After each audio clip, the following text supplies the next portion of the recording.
Okay, we're going to look at the hips again today.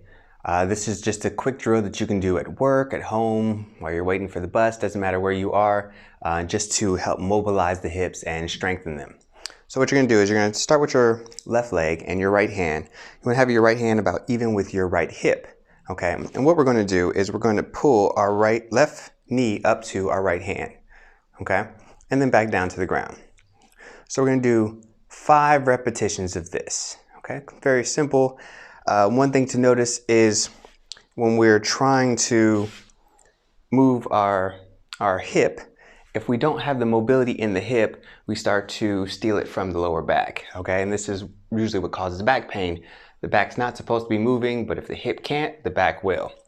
So what you might end up doing is you're coming across like this and you're arching your lower back so that the hip can move better, but it's actually the lower back moving. We don't want to do this. We want to mobilize the hip. So what we're going to do is we're going to squeeze our abs as we do this movement, and you notice, whoa, I don't have as good a range of motion, and I can feel the stretch more here on the outside. And that's what we want. We want to feel the stretch here. We're stretching the body. We're moving that hip, fighting the tightness, and strengthening that muscle. And the more you do this, the better you'll become at it. So that's the first part of the drill. So we do 5 repetitions. Then we're going to take our left hand and we're going to take our left knee out to the left hand. Okay? So this is going to work the inside of the hip. This is usually a lot easier than the outside. The inside tends to have better range of motion, but again, you still want to squeeze the core, forcing the movement at the hip. Okay? It's definitely a balance drill as well. So once you are done 5 repetitions here, 5 repetitions here, we're going to take the knee across again, and we're going to open to the other side and then back down. And then come back up, come across, squeezing the core, and then back down. That's 1, okay? We're only going to do 3 repetitions of that. So we have 5 to the right, 5 to the left, and then 3 back and forth. And then you're done with that leg, okay? And then repeat the same drill on the other side. Always work both sides of the body.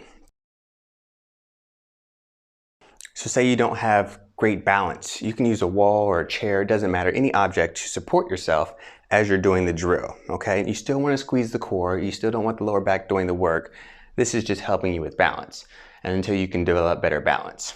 Another modification you might need to make is, say you can't get your knee all the way to your hand. You know, this might be too high. If you keep your core engaged, you might only make it here. That's okay. You're working within your range of motion. The idea is to get farther and farther, stronger and stronger within your range of motion, and then one day you'll be here or maybe even higher, okay? It depends on what your fitness goals are.